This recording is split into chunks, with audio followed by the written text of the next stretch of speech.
하나님 아버지께서 오늘 우리에게 들려주신 말씀은 요한계시록 19장 6절부터 10절 말씀입니다. 함께 있습니다.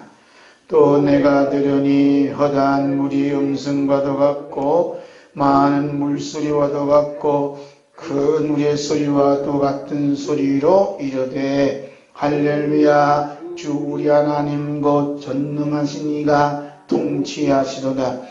우리가 즐거워하고 그에게 기뻐하며 그에게 영광을 돌리세. 어린 양의 혼인기하기를 얻고 그 아내가 자신을 준비하였으므로 그에게 빛나고 깨끗한 세마포옷을 입도록 허락하셨으니 이 세마포옷은 성도들의 옳은 행실이로다 하더라.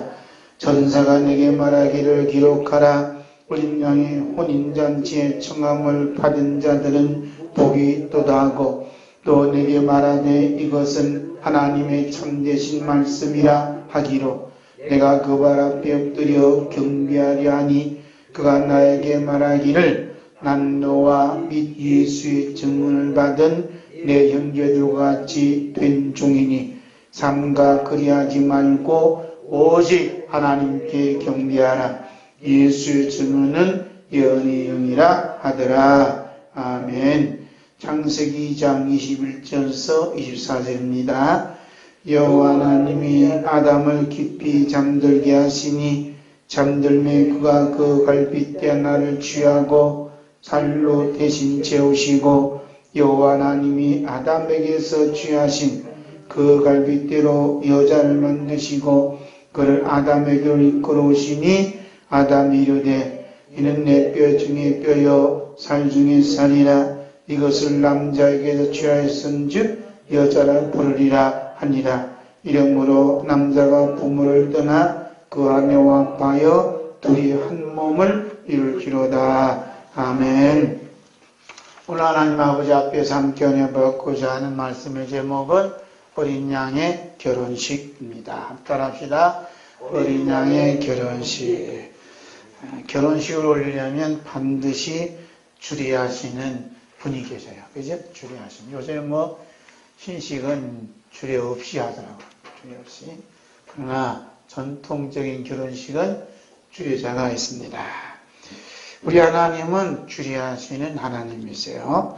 온 인류는 한 남자와 한 여자로 여자의 결혼식으로 시작이 되었습니다.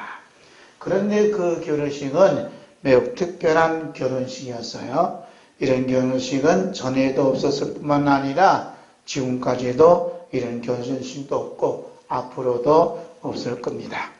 즉 양가의 부모와 형제와 친척과 이웃과 친구도 한 명도 참석할 수 없었던 그런 결혼식이었습니다.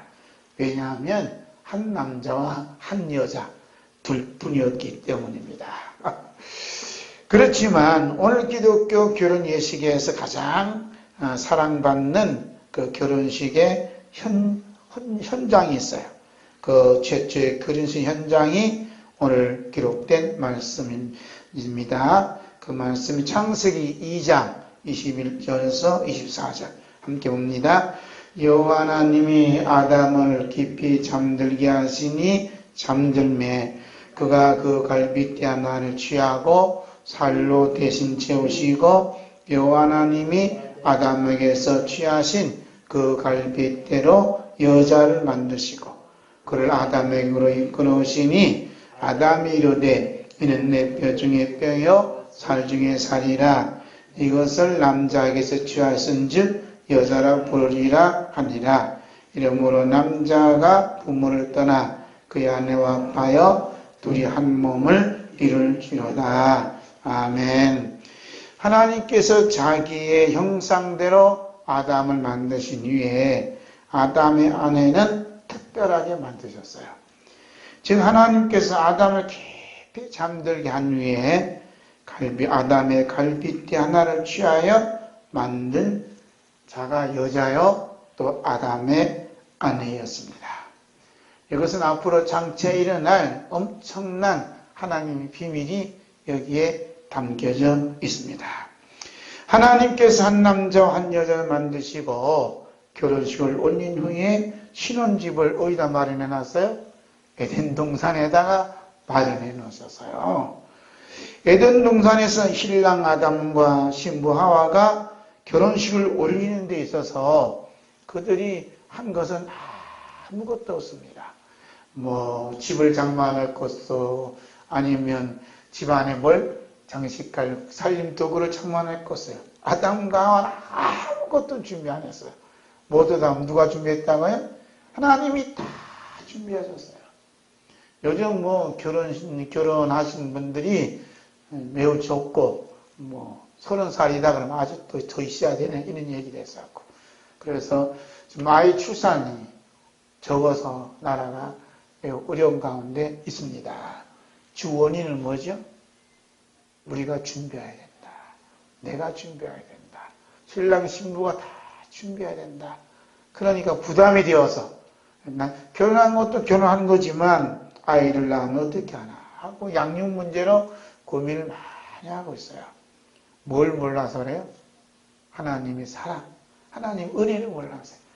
아담과 하와는 아무것도 준비 안 했는데 하나님이 다 준비해 놓고 결혼식을 딱 올리고.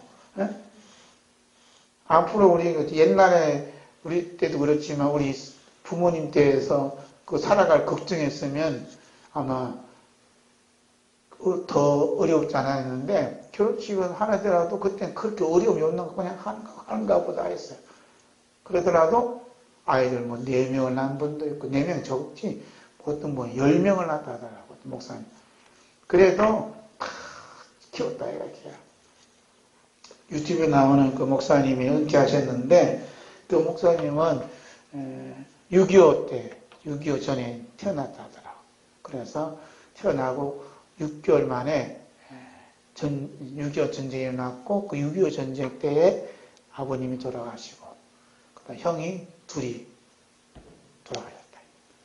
그리고 그 위로는 9명이 있대요. 9명, 자기 막내.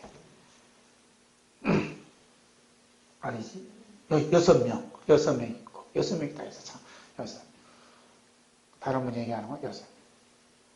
그런데 어머니 나이가 뭐 37이었다던가 그랬다. 그래도 하나님 은혜로 하나님의 사랑으로 이만큼 키워주셨고 또 자녀들도 훌륭하게 잘 키워주셨다 하는 간증을 들었어요. 누가 키워주셨다고요? 하나님이 키워주셨다. 하나님의 은혜와 사랑이 가득한 그 결혼식을 올리고 에덴 동산에서 신혼의 결혼을 그 만끽하려고 하는데 옆에서 질투하는 자가 있어요. 그 질투하는 악한 자가 뱀의 모양으로 나타나서 여자에게 나타나서 주리하신 또 그 모든 것을 준비하신 하나님을 향해 의구심을 갖고 또 신뢰를 깨뜨리는 씨앗을 뿌리기 시작합니다. 여자는 악한 자의 아탈콤한 말에 그만 넘어가서 주리하신 그 모든 걸 준비하신 하나님의 말씀을 어기고 선악을 알게 하는 나무 열매를 따먹고 자기와 함께한 남편에게 먹게 함으로써 행복에 젖을 수밖에 없는 신혼 가정에 뭐가 몰려왔어요? 두려움과 공포가 몰려왔어요. 결국은 하나님께서 예비해 놓으신 에덴 동산에 쫓겨나서 저주와 고난으로 가득 찬 이 세상에 장착하게 되었습니다. 그래서 이 세상은 저주와 가난으로 가득한 세상이다. 이게 인생의 본연의 모습이에요. 그런데 예수님이 오셔서 이 저주와 가난을 가득 찬 세상을 꽃을 피웠잖아요. 그렇죠? 그래서 기독교 복음이 들어가는 곳곳은 그냥 웃음과 또 가난을 벗고 또 웃음을 꽃을 피우는 지역이 많이 있습니다. 그런데 이것을 또 몰라갖고 깨뜨리는 악마들이 그냥 세계 곳곳에 도사리고 있어요. 특별히 우리나라가 그렇다 이거예요. 네? 이럴 때 우리가 정신을 바짝 차려야 된다 이 말입니다. 아멘. 다윗왕은 자신의 삶과 출생에 대해서 다음과 같이 고백해요. 시편 51편 1절에서 8절 있습니다. 하나님이여 주의 인자를 따라 내게 은혜를 베푸시며 주의 많은 긍휼을 따라 내 죄악을 지워주소서. 나의 죄악을 맑게 씻으시며 나의 죄를 깨끗이 지하소서. 물론 나는 내 죄가를 아오니 내 죄가 항상 내 앞에 있나이다. 내가 주께만 범죄하여 주의 목소리 악을 행하였사오니 주께서 말씀하실 때에 의로우시다 하고 주께서 심판하실 때에 순전하시다 하리이다. 내가 죄악 중에서 출생하였으며 어머니가 죄 중에서 나를 잉태하였나이다. 보소서 주께서는 중심이 진실함을 원하시오니 내게 은혜를 은밀히 가르치시리 지혜를 은밀히 가르치시리이다. 무술초로 나를 정결하게 하소서. 내가 정하리이다. 나의 죄를 씻어주소서. 내가 눈보다 이이다. 내게 즐겁고 기쁜 소리를 들려주시사 주께서 꺾으신 뼈들도 즐거워하게 하소서. 아멘. 지금 다윗이 1절에서 8절까지 기도하는 중에 죄라는 단어가 몇 번 나와요? 10번 얘기해요. 10번. 우리는 한 시간 내내 기도하는데 죄에 대해서 다루는 기도는 아마 듣기 힘들걸요? 내 죄를 용서해 주소서. 이 민족의 죄를 용서해 주소서 하면서 회개의 기도가 사라진 지가 오래됐어요. 그런데 다윗은 10번의 짤막한 글에 10번이나 기도하고 있습니다. 내 죄악을 지워주소서. 나의 죄악을 맑게 씻기시며 나의 죄를 깨끗이 제하소서. 죄의 문제 가지고 하나님 앞에 기도하는 거예요. 우리도 이런 기도를 본받아야 될 줄로 믿습니다. 하나님께서 아담과 하와의 주례를 맡으신 후에 그들이 범죄한 그들과 그들의 후손을 끝까지 잊지 아니하시고 안고 계시는 사랑의 마음을 우리는 여기서 볼 수가 있어요. 하나님의 그 사랑의 마음이 누구에게 전염이 되었느냐면 다윗 왕에게 전염이 되었습니다. 이런 하나님의 사랑의 마음이 전염이 돼야 돼요. 유물론 사상이 전염이 되고 또 무슨 사상이요? 공산주의 사상이 주물되고 김일성 사상이 전염이 되면 되겠냐 이거예요. 하나님의 사랑의 마음이 전염이 돼야 되잖아요. 아멘. 그렇게 되면 자신의 출생의 비밀을 알게 된다. 우리의 출생의 비밀이 뭐예요? 드라마 중에 가장 인기 있는 드라마는 이게 출생의 비밀이야. 이게 출생의 비밀. 이게 태어난 거. 회장의 아들이면 너 출생 비밀 알아? 하고 이제 또 뒷조사 하잖아요. 하나님의 사랑의 마음 우리에게 쫙 전염이 되면 우리 출생의 비밀이 덜통이 나요. 우리 출생의 비밀이 덜통이 난 말씀이 어디에 있어요? 5절 말씀이죠. 5절 함께 했습니다. 내가 죄악 중에 출생하였으니요 어머니가 죄 중에서 나를 잉태하였나이다. 죄악 중에서 죄악 중에서. 우리는 태어나면서부터 죄로 태어나요. 죄인으로 태어나. 이 사실을 어떻게 아냐 이 말입니다. 우리는 태어나면서 그냥 죄인의 몸으로 태어났는데 죄인의 몸. 아무리 부잣집 아들도 죄인의 몸이에요. 아무리 가난한 자도 죄인의 몸이라니까. 다윗이 그렇게 고백하면 다른 사람은 그냥 말할 것도 없는 거예요. 죄악 중에 어머니 나를 출생했다. 그러면서 자신의 출생의 비밀을 깨끗하게 증거하고 깨끗하게 정리해 주시고 깨끗하게 해주시고 지워주시는 그분이 누구냐면 하나님이심을 또 알게 됐다. 그래서 즐겁고 기쁜 소리를 들려주시는 분은 오직 누가? 하나님이세요. 그러니 이 죄 문제가 씻어지고 용서함을 받는 것이 얼마나 큰 기쁨인가 하는 것을 다윗은 깨닫게 되고 믿게 되고 경험되어졌다. 아멘.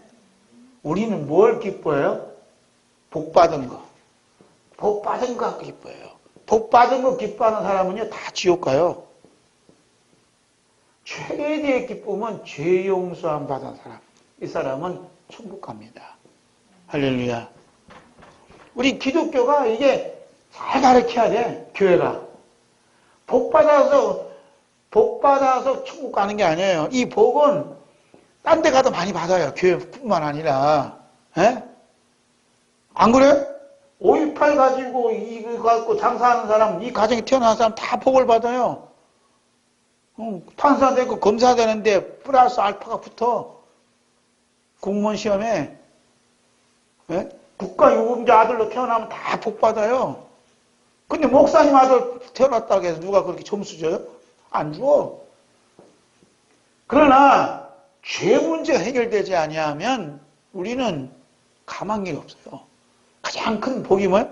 죄 용서함 받은 복이에요. 할렐루야. 우리 찬송 부르잖아요. 우리 복 주사 죄 용서 받게 해주시고. 아멘. 할렐루야. 죄 용서함 받은 건 큰 복이 없어요. 악마가 하나님께서 첫 번째로 주리하신 아담과 하와의 부부를 범죄케 해서 에덴 동산에서 쫓겨나게 함으로 승리의 개가를 막 불렀어. 야, 에덴 동산에 아담과 하와가 쫓겨났단다 하고 이제 그냥 마귀들이 새끼들이 그냥 즐겁게 잔치를 벌였어요. 그런데 놀라운 일은 하나님께서 악마가 전혀 상상할 수 없는 그 일을 하나님께서 그냥 착착착착 준비해 놓고 있었다. 그게 뭐죠? 그게 뭐예요? 어린 양의 결혼식이에요. 다 같이 어린 양의 결혼식. 하나님께서 어린 양의 결혼식, 그냥 예수님의 결혼식 괜찮은데 어린 양이라는 말이 이게 중요해요. 어린 양의 결혼식을 착착 준비해 놓으셨어요. 이게 기가 막히다니까. 이게 지금 창세기 2장에서 지금 뭐가 있어요? 하나님께서 주리하시니까 결혼식에 올린 아담과 하와가 있는데 요한계시록 19장에 와서 빵빵빵 어린 양의 결혼식을 말씀하셨고 있다 이거예요. 그런 게 어린 양의 결혼식을 언제 준비해 놓으셔서 하나님께서 창세전에 다 준비해 놓으셔서 하나님의 계획한 대로 착착착 이루어지는 겁니다. 그래서 아까 말씀드린 건 갈빗대죠, 갈빗대. 이 갈빗대가 참 중요한 의미가 담겨져 있어요. 할렐루야. 그래서 악마가 전혀 알 수 없는 게 뭐냐면 하나님이 준비해 놓은 어린 양의 결혼식이라 이 말, 결혼식. 그 말씀 어디 있어요? 오늘 본문 말씀이잖아요. 오늘 요한계시록 19장 6절서 10절, 그 다음에 21장 1절서 2절, 그 다음에 9절서 27절까지 다 어린 양의 결혼식으로 그냥 마감을 딱 긋고 있잖아요. 아담과 하와의 결혼식으로 시작해서 누구 결혼식으로 끝나요? 어린 양의 결혼식으로 끝나는 게 성경이요. 누구 닮아갖고 또 반말하네. 성경이에요. 성경은 결혼식으로 시작해서 결혼식으로 끝나. 그러니까 우리가 뭘 알아야 돼요? 어린 양의 결혼식을 반드시 알아야 된다. 할렐루야. 하나님께서 준비해 놓으신 어린 양의 결혼식 장면이 요한계시록에 자세히 기록되어 있다 이 말입니다. 이렇게 악마도 눈치챌 수 없는 하나님께서 엄밀하게 마련해 놓으신 어린 양의 결혼식을 볼 수 없도록 한다면, 볼 수 없다면 악마의 넘에서 구원받지 못하였음을 스스로 증명해 주고 있는 거예요. 구원받은 사람 뭐냐? 어린 양의 결혼식을 알고 있다는 거예요. 비밀을. 결혼식의 비밀을 누굴 모른다고요? 악마가 모른다는 거예요. 악마는. 예수님께서 보내주신 성령님께서 오시면 제일 먼저 알려주신 게 뭔지 아세요? 하나님께서 엄밀하게 준비해 놓으신 어린 양의 결혼식을 알려주셔요. 야, 어린 양의 결혼식이 있단다. 예수님께서 천국을 말씀할 때는 뭐라 했어요? 결혼식을 얘기해요. 가끔 결혼에 대한 얘기로 천국을 말씀하시는 거예요. 할렐루야. 이게 하나님께서 예비해 놓으신 이 결혼식이라 이 말입니다. 그 내용이 오늘 함께 읽은 요한계시록 19장 6절에서 10절 말씀인데 그 중에 10절 말씀을 다시 한번 읽습니다. 내가 그 발 앞에 엎드려 경배하려 하니 그가 나에게 말하기를 나는 너와 및 예수의 증언을 받은 내 형제들과 같이 된 종이니 삼가 그리하지 말고 오직 하나님께 경배하라. 예수의 증언은 예언의 영이라 하더라. 예수의 증언은 뭐예요? 예언의 영이 예수의 증언. 옛날 번역에는 대언의 영, 성령을 말해서 예언의 영은 성령을 말씀하시는 거예요. 그래서 여기서 말씀한 예언의 영은 예수님께서 보내주신 성령을 말씀하는 거예요. 예수님께서 보내주신 성령님께서 오시면 다윗 왕이 고백한 즐겁고 기쁜 소리와 가득 찬 어린 양의 결혼식을 알려주실 뿐만 아니라 초청해 주신다는 거예요. 아멘. 할렐루야. 그러니까 예수님께 성령을 보내주시면 방언하고 살살살 하기도 하지만 그것은 일부의 사람에게 주고 모든 사람에게 주신 거 뭐냐? 어린 양의 결혼식을 초청장을 준다 이 말입니다. 아멘. 그래서 어린 양이 혼인잔치에 초청을 받은 사람이 복이 있다 그러잖아요. 복이 있다고. 초청장을 왔다고 얘기를 안 해주는 거예요. 누가? 하나님 말씀 받은 자들이. 왜냐하면 예수님께 보내주신 성령을 못 받아서요. 예수님께 보내주신 성령을 받으면 먼저 하나님의 은밀한 비밀을 들려줘. 야, 어린 양이 결혼식이 있단다 하고 알려준다는 거예요. 여러분 제일 기쁜 소식이 뭐예요? 어린 양의 결혼식. 우리 사회에서 가장 좋은 소식이 뭐예요? 어느 집에 시집장가 간대. 그게 기쁜 소리를 들린다는 거 아니에요. 그래서 뭐래? 대사를 치르네요 그러잖아. 큰 일을 치른 게 뭐냐? 결혼식이라 이 말입니다. 아멘. 이스라엘 나라는 결혼식을 며칠 한다 하더라고. 저 어디요? 집사님도 저 중동 갔지만 그 결혼식도 2, 3일하고. 예? 대만에는 결혼식 우리 낮에 하지만 밤에 하고 잔치하고 온 동네가 그냥 즐거움이 가득 찬 게 뭐야? 결혼식이라는 말입니다. 결혼을 해야 뭐가 인류가 이렇게 되는 것이지 결혼이 빼버리면 인생을 종치는 거예요. 하나님 나라도 어린아이 결혼식이 없으면 아예 하나님 나라가 없다니까요. 하나님 나라의 중심 뭐냐? 어린 양의 결혼식. 성경의 꽃이 어디냐? 어린 양의 결혼식이에요. 여기에 성도의 꽃이 어디냐? 어린 양의 결혼식에 참석하는 거라니까. 초청장을 보내주신 게 뭐냐? 성경 말씀이에요. 성경 말씀. 그 중에서 뭐예요? 요한계시록이에요. 요한계시록. 성령님께서 많은 사도와 제자들 중에서 이와 같은 귀한 사명을 바울 사도에게 부어주셨지요. 그래서 바울 사도를 통해 예수 그리스도의 종으로 부르심 받은 자들은 이러하다 하고 사명을 부여해 주셨습니다. 그 사명이 고린도 후서 11장 2절 말씀입니다. 내가 하나님의 열심으로 너희를 위하여 열심 내노니 내가 너희를 정결한 처녀로 한 남편인 그리스도께 드리려고 중매함이로다. 그랬죠? 아멘. 하나님은 주리하시고 주의 종은 중매하는 거야. 그래서 누가 누구를 중매해요? 성도들을 한 남편인 그리스도께 중매하는 거예요. 어떻게 보면 주의 종이라는 목사는 불쌍한 거예요. 왜? 중매종은 끝나는 거예요. 이게 그리스도의 신부가 된다는 건 이게 안 되는 것 같아. 중매종이. 집사님 죽었어. 예수님 신부 되니까. 이걸 누가 깨달았냐면 사도 요한이 깨달았어요. 그래서 우리는 죄악 중에 태어난 죄인이요 음녀이기에 어린 양의 혼인잔치에 참여할 수 없는 마귀의 자식이었고 지옥 백성이었습니다. 그러나 하나님께서 이런 마귀의 자식을 버리지 아니하시고 하나님께서 만세전에 예정하신 어린 양의 결혼식에 참여할 수 있도록 하시기 위해 먼저 예수 그리스도를 이 땅에 보내주셔서 우리를 대신하여 십자가에 못 박아 피 흘려 죽이셨어요. 누구를? 독생자 예수님을.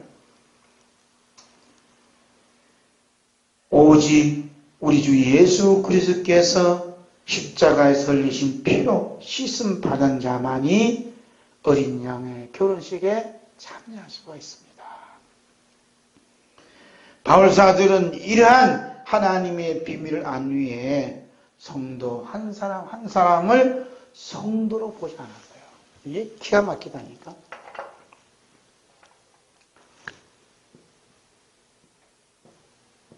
성도가 높아요. 성도가 높아요. 목사가 높아요? 성도가 높아요. 목사님 높아요? 제가 목사지만 목사님들이 모이면 목사님들 그룹이 딱 모였는데 성도 한 사람이 들어왔어요. 이 성도가 눈에 까시요. 그래서 목사님들은 목사님들만 있기를 원해요. 성도들 맞지? 성도들만 있기를 원해. 뭐 감출 것이 많은가. 그래서 목사님들은 성도를 바라볼 때 아래로 내다봐요. 그런 게 은연히 있더라고. 저도 있겠죠. 근데 바울 사도는 성도를 성도로 보지 않았어요. 누구를 봤다고요? 예수님이 아내를 봐. 장차 어린 양의 결혼식에 참여하는 예수님의 아내로, 신부로 봤다는 거예요. 이 엄청난 하나님 은혜예요. 그러니까 바울 사도가 성도들을 대할 때 누구처럼 대한다고요? 예비 예수님 신부로 대했다니까 함부로 안 한 거예요. 그 중매쟁이가 예를 들어서 대통령 아들을 며느리 될 사람한테 함부로 하겠어요? 경호원을 대동하잖아요. 예비 신부한테는. 아무리 중매쟁이라 하더라도 대통령 며느리 될 그 예비 신부한테 함부로 안 해요. 그렇다면 어린 양의 신부 될 분은 함부로 하면 되겠어요? 함부로 한 사람들은 예수님께서 보내주신 성령을 못 받은 분이에요. 불쌍한 거예요. 예수님께서 성령을 받은 사람들은 뭘 알아요? 어린 양의 결혼식을 알고 어린 양의 결혼식에 참여한 예수님의 예비 신부가 누군가를 알아요. 그분이 누구예요? 내 눈앞에 있는 여러분이라고. 그러니까 바울 사도가 어떻게 하든 너희를 정결한 처녀로 한 남편인 그리스도께 중요한다잖아요. 뭘 정결해? 예수님 피밖에 없어요. 그래서 바울 서신에는 전부 다 예수님 십자가 흘리신 피만 얘기한다 이 말입니다. 할렐루야. 그래서 제 아내가 여기 있지만 광화문 그 청와대 거기 강단을 설교할 텐데 그러면 뭐라 했지? 예수님 피 예수님 피 여러분 예수님 피 먹어야 됩니다 라고 하면 설교할 것 같다고 이제 그런 얘기 하죠. 얼마나 사상이 집회했으면 대번에는 예수님 피. 그렇죠. 예수님 피로 이 나라를 덮어주세요. 끝난다 이 말. 예수님 피로 이 청와대를 덮어주세요 하면 악마는 떠나가고 성령이 임재하는 거예요. 할렐루야. 아니 비밀을 그렇게 모른가? 예수님 피로 덮어주소서 하고 밤새도록 기도하면 돼요. 그러면 그 피소리 듣고 악마가 떠나간다니까. 문제는 아무리 내려와라 뭐 끌어내리라 할 소용없어요. 제일 무서운 게 예수님 피예요. 아멘. 악마가 제일 무서워하는 게 예수님 피라니까요. 하나님이 제일 좋아하는 소리라면 예수님 피를 제일 좋아하는 거예요. 아멘. 그 피 묻은 사람이 누구냐? 어린 양의 결혼식에 참석할 수 있고 예수님의 아내가 될 수 있는 거예요. 이 길을 예수님 창세기 2장에다 탁 해놨다니까. 그게 갈빗대예요. 갈빗대. 예를 들어서 아담의 갈빗대를 끊으려면 뭘 흘려야 돼? 피를 흘려야 돼요. 여기 십자가 비밀이 딱 숨겨져 있다니까요. 그 피로 씻음받고 피로 거듭난 사람이 누구냐? 그분이 아내다 이 말이야. 할렐루야. 바울사도는 이러한 하나님의 비밀을 안 위해 성도 한 사람 한 사람을 성도로만 보지 아니하시고 그리스도 안에 어린 양의 신부로 보았다는 것은 놀라운 하나님 은혜요 사랑이 아닐 수 없습니다. 하나님께서 어린 양의 결혼식에 참여할 자들을 바울사도 같은 예수 그리스도의 종에게 보내주셔서 마지막 주례를 지금 준비하고 계세요. 하나님 많이 바쁘시죠? 두 번째 어린 양의 아내 봅니다. 사도 요한이 보았던 어린 양의 결혼식에 참여한 사람들은 한두 명이 아니에요. 허다한 무리라고 말씀합니다. 본 말씀 6절 보겠어요. 또 내가 들으니 허다한 무리 음성과도 같고 많은 물소리와도 같고 큰 우레소리와도 같은 소리로 이르되 할렐루야 주 우리 하나님 곧 전능하신 이가 통치하시도다. 아멘. 할렐루야 우리 주 우리 하나님 곧 전능하신 이가 통치한다. 하나님이 통치한다는 소리가 뭐냐면 할렐루야 끝났다 이거예요. 하나님 통치하고 끝난 거지 뭐. 어린 양의 결혼식에 참여한 예비된 어린 양 아내는 누구인가? 하나님께서 주례자로서 어린 양의 결혼식에 참여할 어린 양의 아내는 부동산 교회에 속한 자가 아니라 그리스도의 몸에 속한 자예요. 그리스도의 몸은 십자가에 못 박힌 몸이고 그리스도의 몸은 창에 찔린 몸이고 그리스도의 몸은 다시 멸관 쓰신 몸이고 그리스도의 몸은 채찍에 맞아 살찜이 찢어진 몸이고 그리스도의 몸은 피로 흘리신 피로 얼룩진 몸이에요. 따라서 어린 양의 아내의 몸도 그리스도의 몸으로 십자가에서 흘리신 피로 뿌려진 몸입니다. 우리 예수 그리스도 십자가를 진 피가 뿌려진 몸을 지닌 자가 어린 양의 신부요 어린 양의 아내가 되는 거예요. 우리 주 예수 그리스도의 빛보림을 받지 못한 자는 어린 양의 결혼식에 절대로 참여할 수가 없습니다. 성령님께서 사도 요한에게 누가 어린 양의 아내임을 알 수 있는 비밀을 알려주셨어요. 어떻게 보면 비밀이라까지 말할 수 없겠지만 우리가 이 세상에 사는 동안 누가 어린 양의 결혼식에 참여할 수 있을까? 누가 어린 양의 아내인지를 알 수 없기 때문에 비밀이라고 말할 수밖에 없습니다. 우리가 예수님 믿고 열심히 교회 다니고 맡은 직분에 맞는 행동을 취한다고 해서 어린 양의 결혼식에 참석할 수 있고 참석할 수 있고 어린 양 아내가 되는 것은 결코 아닙니다. 더 깊게 얘기하면 목사가 되고 장로가 되고 집사가 되고 노회장이 되고 총회장이 되었다고 해서 어린 양의 아내가 되는 게 아니에요. 성령님께서 사도 요한에게 보여주신 어린 양의 아내는 누구인가? 그리고 어린 양의 아내가 입은 옷은 무슨 옷을 입었을까? 이 세상에서도 결혼식장에 가면 뭘 알아요? 누가 신부인가 알아요? 뭐 보고? 입은 옷 보고 야, 저 예쁜 신부네. 특별한 옷을 입은 자가 누구냐? 신부라 이 말. 그럼 어린 양의 아내는 어떤 옷을 입었을까? 본말씀 7절 8절 있습니다. 우리가 즐거워하고 크게 기뻐하며 그에게 영광을 돌리세. 어린 양의 혼인 계약을 얻고 그의 아내가 자신을 준비하였으므로 그에게 빛나고 깨끗한 세마포 옷을 입도록 허락하셨으니 이 세마포 옷은 성도들의 옳은 행실로다 하더라. 무슨 옷을 입었다 그래? 깨끗한 세마포 옷을 입었다. 근데 뭐라 그래? 빛나고 있죠. 빛이 나타나 그냥 빛나고 깨끗한 세마포 옷을 입었는데 그 세마포 옷은 무슨 뭐라 그래? 옳은 행실이라 그래요. 그냥 옷이라니까 이 입은 옷을 말하는 게 아니라 옳은 행실을 말하는 거예요. 깨끗하고 빛나고 그러죠. 빛나고 깨끗한 무슨 옷? 세마포 옷을 입었다. 이것이 성도들의 옳은 행실이다. 이렇게 성경은 증거하고 있어요. 옷이 행실이에요. 행실. 옷 좀 깨끗하게 입고 다녀요. 목사님 넥타이도 안 넣고 맨날 그렇게 입고 다니면 못해요?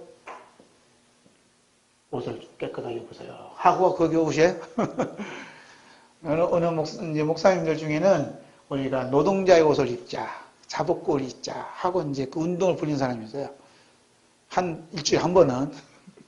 그래서 옷을 갈아입자. 그게 그렇다고 해서 갈아입으죠. 성경에서 말씀하는 것은 행동을 얘기해, 행동. 옷은 행동이다. 그래서 빛나고 깨끗한 행동을 취하는 게 가장 중요하다는 것을 말씀하고 있습니다. 그래서 어린 양의 아내가 입은 옷은 세계적으로 유명한 디자인이 만든 옷은 결코 아닙니다. 어린 양의 아내가 입은 옷은 빛나고 깨끗한 세마포옷인데 이 세마포옷은 성도들의 옳은 행실이라고 해석까지 해놓았습니다.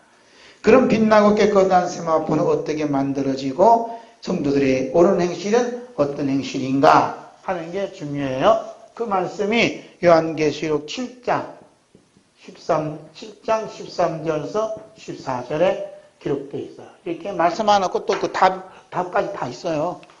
볼까요? 시작. 장로 중 하나가 응답하여 나에게 이르되 이 흰옷 입은 자들이 누구며 또 어디서 왔느냐? 내가 말하기를 내 주여 당신이 하시나이다 하니 그가 나에게 이르되 이는 큰 환난에서 나오는 자들인데 어린 양의 피에 그 옷을 씻어 희게 하였느니라. 누구의 피예요? 어린 양의 피에 어린 양의 피로 씻음 받은 자가 누구냐? 옳은 행실이에요. 근데 언제 씻음 받았다 그래? 큰 환난이에요. 중요한 단어가 오늘은 큰 환난이에요. 큰 환난. 큰 환난에서 나온 자들인데 어린 양의 피에 씻음 받았다. 그러니까 어린 양의 피와 큰 환난은 연관이 있어요. 연결되어 있어요. 관계가 있어요. 그러니까 이 피는 환난이야. 그래서 큰 환난을 통과해야만 어린 양의 피로 씻음 받을 수 있다. 이 말씀입니다. 그러니까 편안하게 예수 믿고 행복하게 예수 믿는 사람은 수상한 거예요. 복이 없는 거예요. 무슨 복이 없어요? 어린 양의 피로 씻음 받을 수 있는 기회를 잃어버렸어. 여러분 행복하게 사실래요?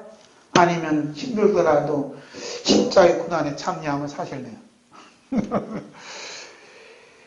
어린 양의 결혼식에 참여할 수밖에 없는 어린 양의 아내가 될 자는 이 땅에 사는 동안 큰 환난을 통과할 수밖에 없어요.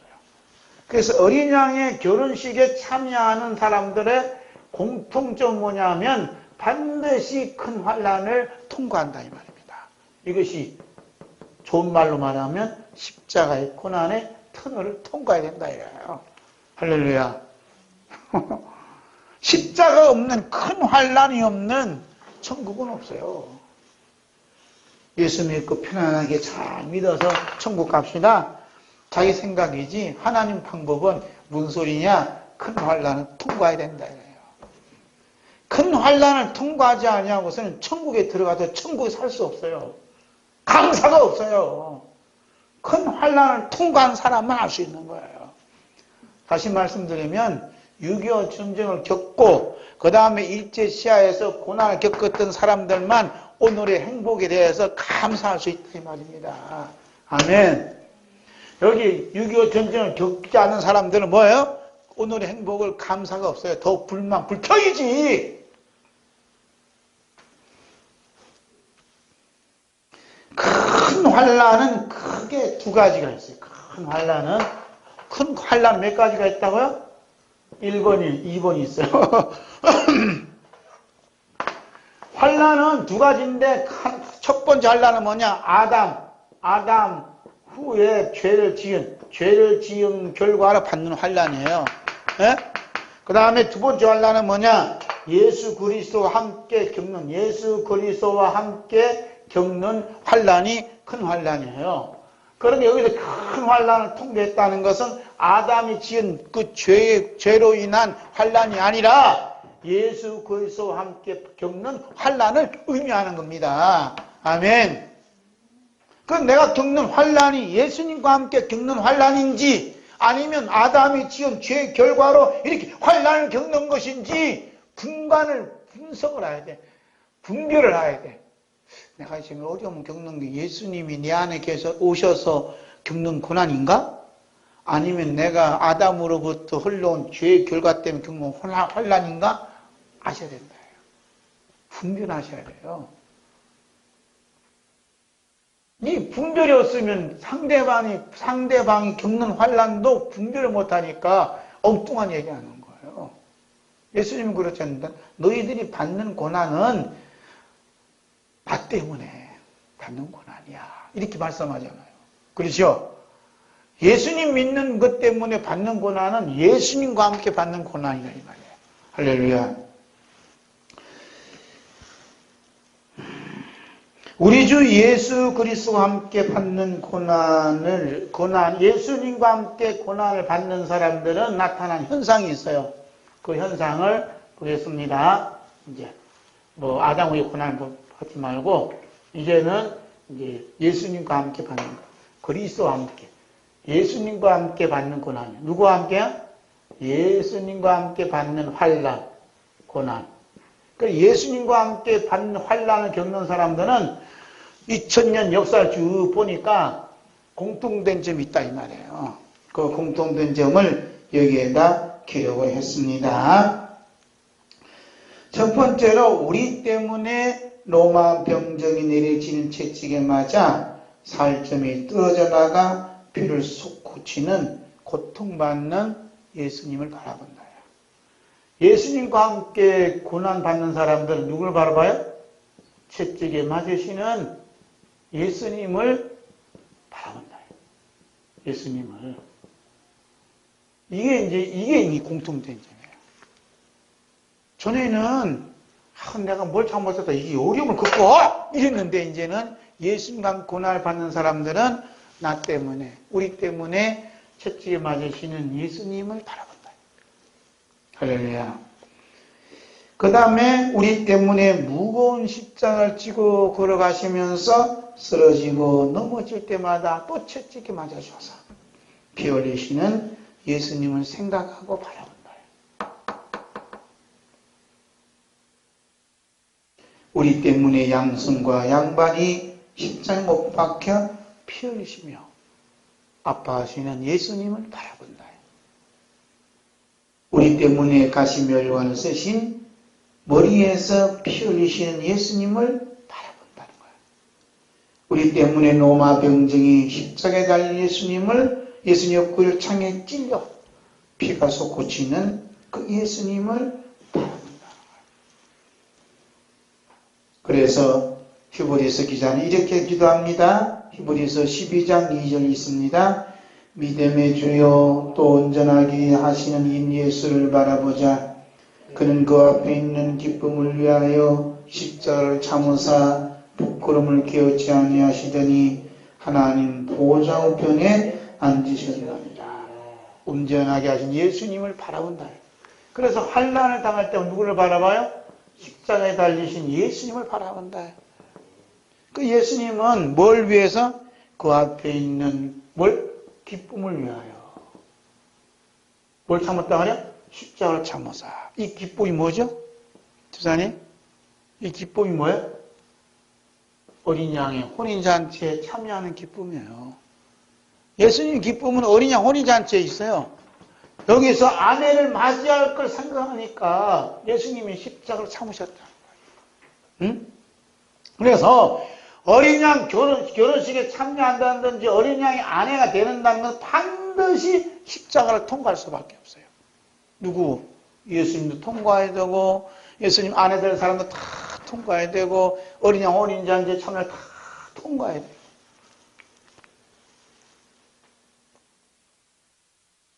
어린 양의 아내가 입고 있는 깨끗하고 빛난 세마포옷은 성도들이 옳은 행실이라 이렇게 말씀하셨는데 그 옳은 행실은 도덕적이고 윤리적인 행실을 말하는 것은 결코 아니다. 우리 주 예수 그리스도와 함께 큰 환난을 겪으면서 우리 때문에 피 흘리시는 예수님을 바라봄으로써 그 피뿌림을 예수님의 십자가를 바라봄으로써 십자가에 흘리신 그 피뿌림을 받는 행위가 올바른 행위라 이 말입니다. 아멘. 옳은 행실이라니까 도덕적, 윤리적, 그렇게 착하게 살아야 돼요. 경건하게 살아야 돼요. 이러면 헛방친다 이 말입니다. 아무리 착하게 살고 아무리 경건하게 살아도 예수님 피 없으면 꽝돼요. 가장 하나님께서 보는 옳은 행위가 뭐냐? 예수님 피밖에 없어요. 그래서 우리가 환난을 겪을 때 예수님을 십자가를 흘리신 피 채찍에 마신 그 예수님을 생각하며 상상하면서 그 피를 바라보게 되면 그 피가 나한테 떨어지는 순간 놀라운 일이 벌어진다 이 말입니다. 그 일이 벌어지는 게 뭐냐면 기쁨이 일단 찾아와. 기쁨이 찾아와. 이 놀랍다니까. 저는 지난번에 얘기했지만 꿈에서 저는 경험된 거예요. 꿈에서. 하도 믿음이 없으면 꿈을 통해서 보여주는 거예요. 모든 것은 피요, 피. 피가 한 방울 떨어지면 근데 모든 게임 끝난다니까.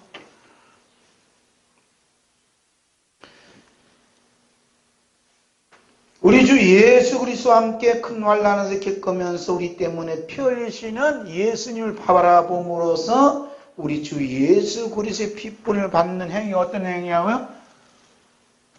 성도들의 옳은 행실이에요. 이것이 깨끗하고 빛나고 깨끗한 세마포로 옷을 입는다 이 말입니다. 아멘. 그 예수님의 피 한 방울 탁 떨어진 것이 뭐냐? 빛나고 깨끗한 세마포 옷을 입은 예수님의 신부로 단장하고 있다 이거예요. 옛날에 참 예수님 신부 단장 이런 설교를 많이 들었는데 요새는 그런 거 안 하더라고. 그때는 막 또 윤리적 도덕적 열심히 하는 것도 받아들이는 거야. 그래서 열심히 했는데 지금 뭐냐? 예수님 십자가 흘리신 피를 뿌림을 받아야 돼. 뿌림을 받기 위해서 어떻게 큰 환난 하나님께서 자꾸 몰아내. 큰 환난을 통과하지 않냐고서는 안 된다. 그런 게 삶이 돼야 된다. 삶이. 자, 예수님께서 말씀하신 어린 양의 아내 보겠습니다. 3번 8절입니다. 사랑하는 성도 여러분, 어떤 분은 예수를 믿음으로써 세상이 부러워하는 복을 받아 누리고 있는 사람이 있는가 하면 어떤 분은 예수를 믿음으로써 도저히 이해할 수 없는 고난과 큰 환난을 겪는 분들이 많이 있습니다. 많이 있어요. 어린 양의 결혼식의 주인공이 되시는 우리 주 예수님께서 말씀하신 것이 무엇이었습니까? 우리 예수님께서 이 땅에 계셨을 때 장차 어린 양의 아내가 입을 빛나고 깨끗한 세마포 옷, 즉 성도들의 옳은 행실이 어떤 것인가를 이미 말씀을 통해서 보여주셨어요.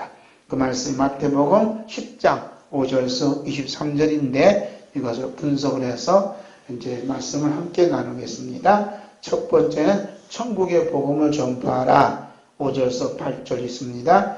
예수께서 이 12를 내보내시며 명하여 이르시되 이방인의 길로도 가지 말고 사마리아인의 고래도 들어가지 말고 오히려 이스라엘 집에 이른 버린 양에게로 가라. 가서 전파하여 말하되 천국이 가까이 왔다고 병든 자를 고치며 죽은 자를 살리며 나병 환자를 깨끗게 하며 귀신을 쫓아내되 너희가 거저 받았으니 거저 주라. 아멘. 거저 받았으니 거저 주라 이 말입니다. 천국 복음을 전파하고 꼭 헌금을 강조해. 그건 이제 구약시대 때 이렇게 하고 예수님께서 뭐냐? 거저 받았으니 거저 주라는 거예요. 이 얘기는 안 해요.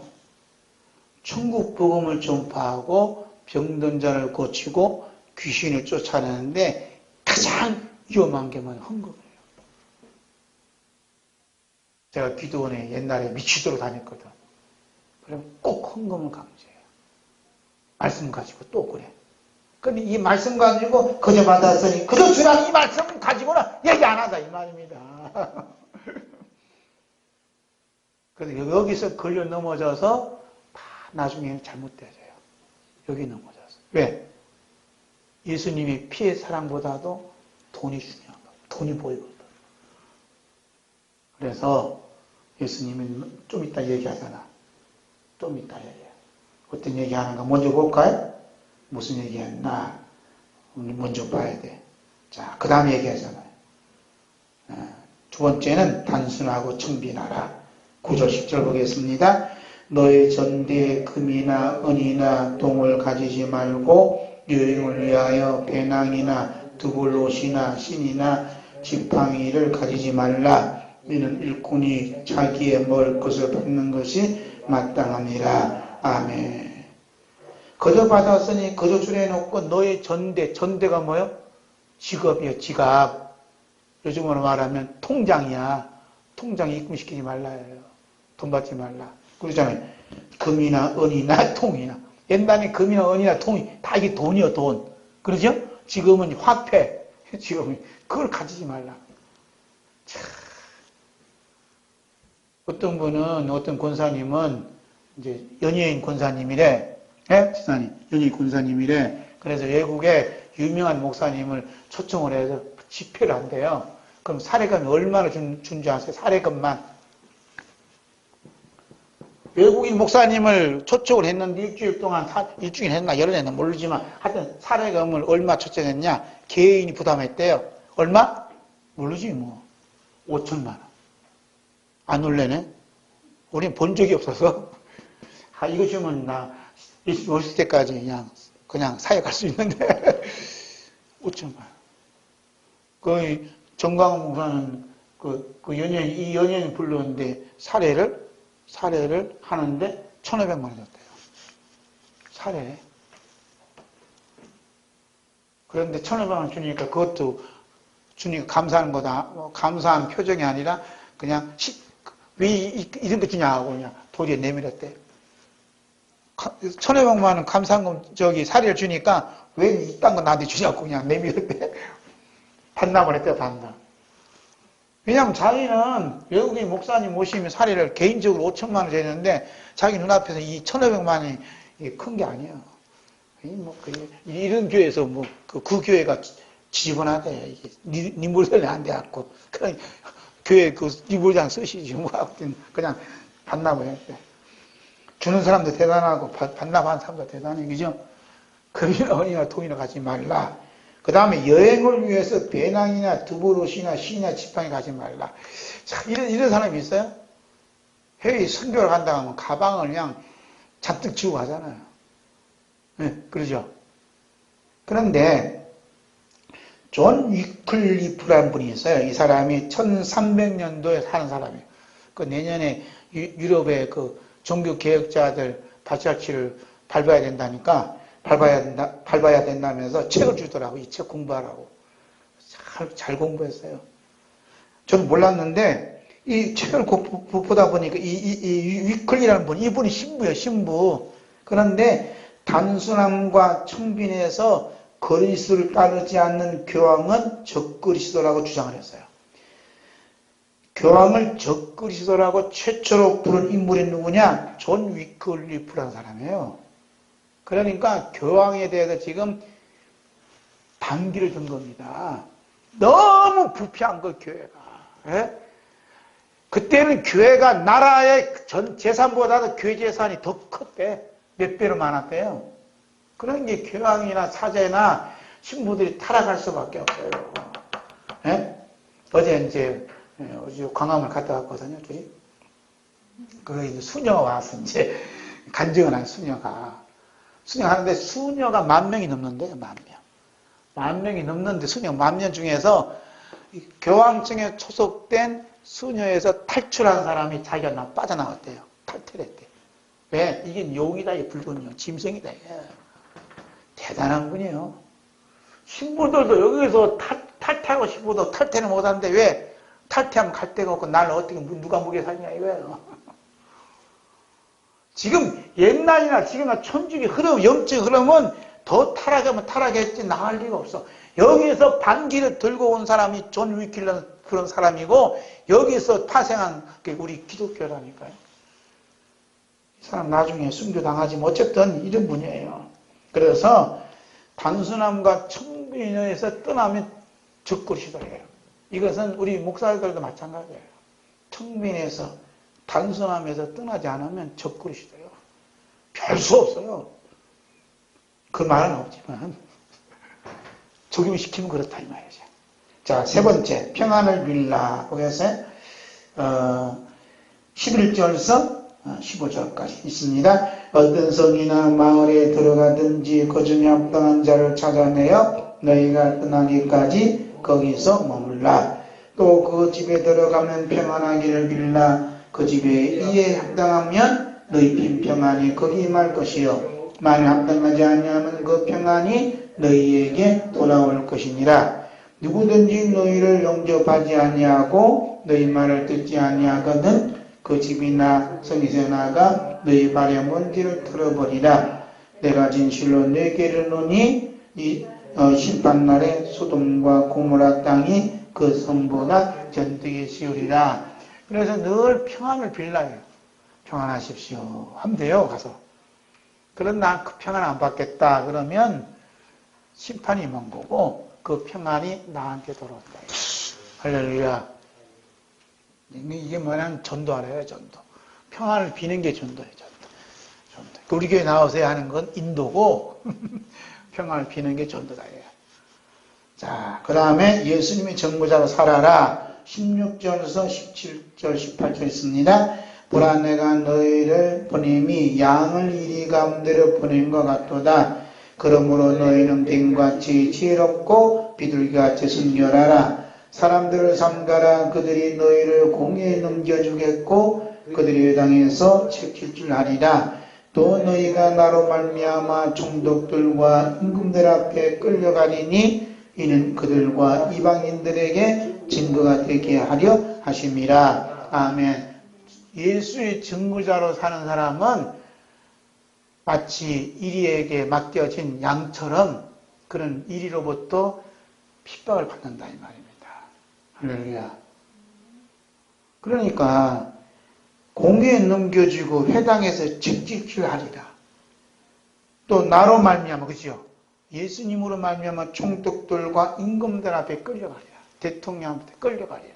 경찰한테 끌려가야 돼. 그러니까 이 사람들이 가만히 기도만 하고 있으면 누가 끌고 가겠어요? 그래 안 그래요? 그게 뭔가 얘기하니까 임금들도 사제들도 고관들도 총독들도 끌고 간다 이 말이에요. 누구로? 예수로 말미암아. 예수님이 들어가면 말할 수밖에 없어요. 뭘? 임금한테 올바른 소리 할 수밖에 없다 이 말이에요. 응? 총독들 앞에 올바른 소리 할 수밖에 없다. 예수님 그랬다. 어떻게? 독사의 자식들아 이 말이에요. 바리새인과 서기관들은 그때 당시에 정치 지도자들이요.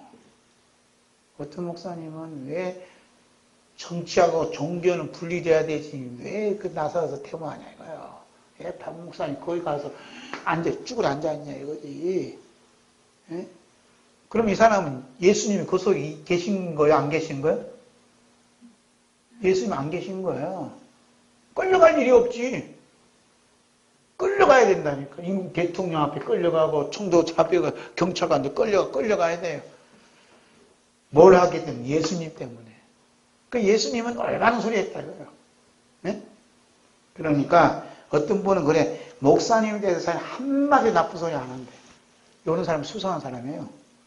예수님이 들어가면 주의 종들에 대해서 목사들에 대해서 한 말을 해야 된다 이거예요. 그리고 예수님이 십자가 못 박아 죽었잖아.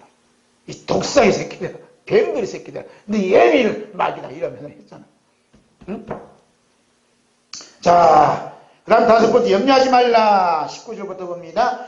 너희를 넘겨줄 때 어떻게 또는 무엇을 말할까 염려하지 말라. 그때 너희에게 한 말을 주시리니 말하는 이는 너희가 아니라 너희 속에서 말씀하시니 곧 너희 아버지의 성령이시니라. 너희 아버지의 성령이 너희 안에 계셔서 말씀하게 하신다 이 말입니다. 그러니 염려하지 말라. 아멘. 어저께 이제 전 목사님이 막 와서 이제 발언을 했어요. 십몇 번. 그런 사회자 하는 말이, 야, 나도 말을 잘한다는 끼에 졌는데, 저 목사님은 어떻게 말씀을 잘 하시는가? 가만히 본 게, 위에서 성령이 부어주시 아니면 저런 말을 할 수 없다. 참, 그분도 그런 표현 한 거면 대단해요. 다른 사람들이 원고 보고 뭐 이런 데는 그분은 그냥 원고가 없거든. 그냥 논리적으로 착착착 얘기하니까 교수님도 박사님도 깜짝 놀래요. 그 모든 분들이 귀감이 됩니다. 그런데 또 욕을 하는 사람 또 욕을 해. 우리 기독 공부에도 욕을 하더라고. 예수님이 거기에 계시는지 안 계시는지 나중에 보면 알죠. 자, 6번째.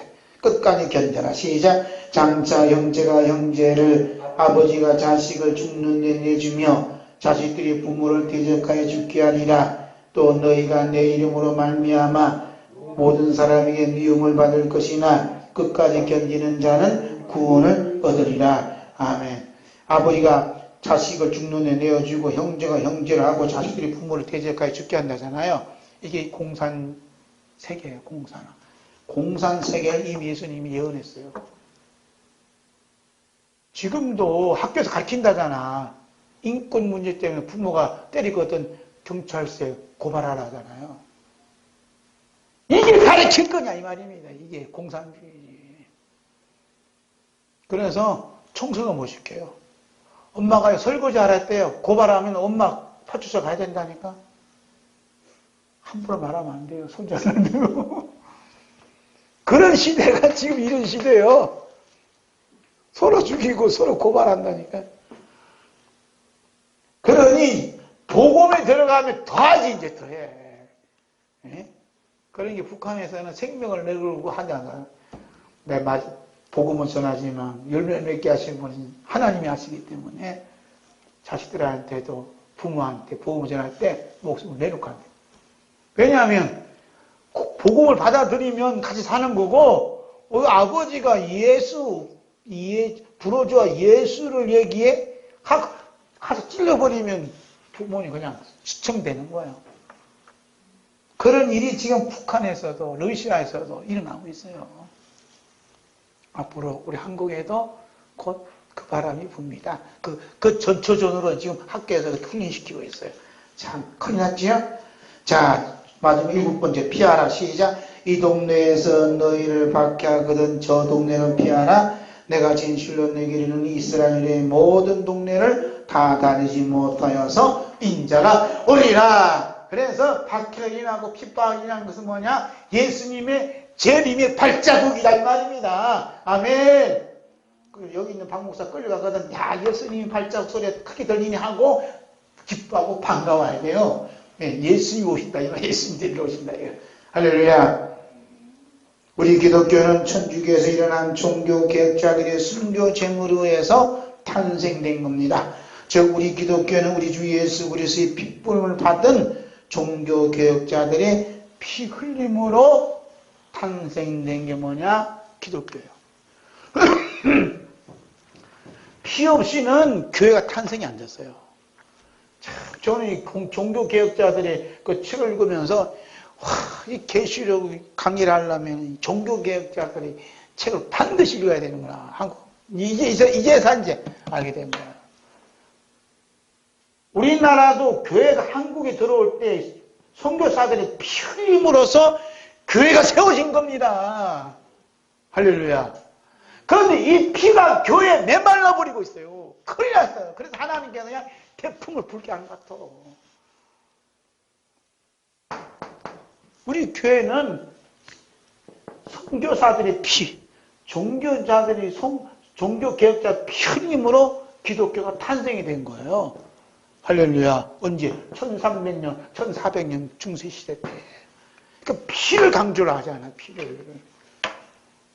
그래서 뭐 종교개혁자들이 발자취를 갔다 오고 했다 해서 목사님들이 많이 얘기하거든요. 500주년 기념대 갔다 온 얘기하는데, 뭐 관광 갔다 온 것 같아. 그런데 본인이 딱 한마디요.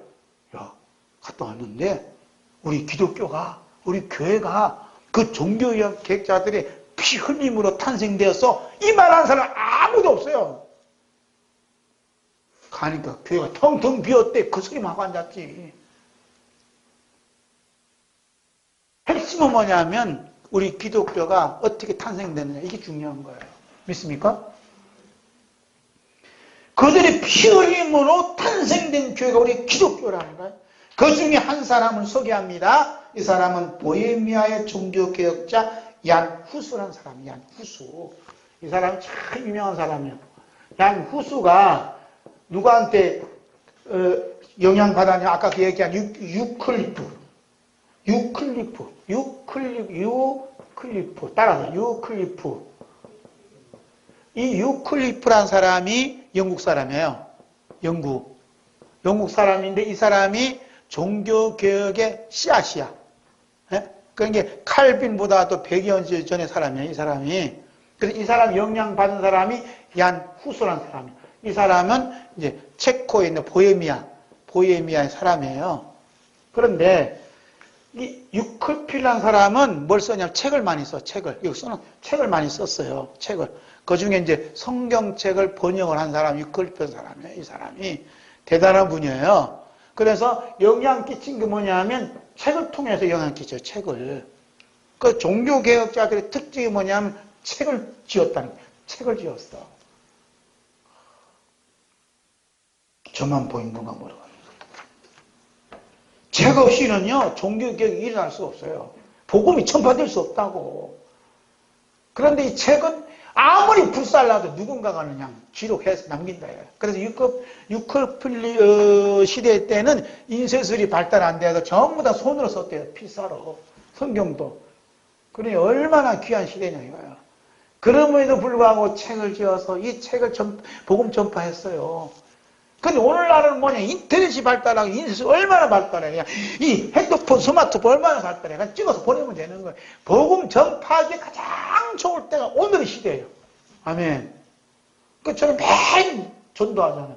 집사람, 당신 뭐야 그러지만 나는 그 시간에 메시지 준비해서 인터넷 띄우는 거야. 뭐 페이스북에 올리고 그냥 올려서 누군가는 그 말씀 한마디 듣고 은혜 받으라, 은혜. 주님의 사랑을 받으라 해요. 그걸 안 받고 있는 사람도 있지만.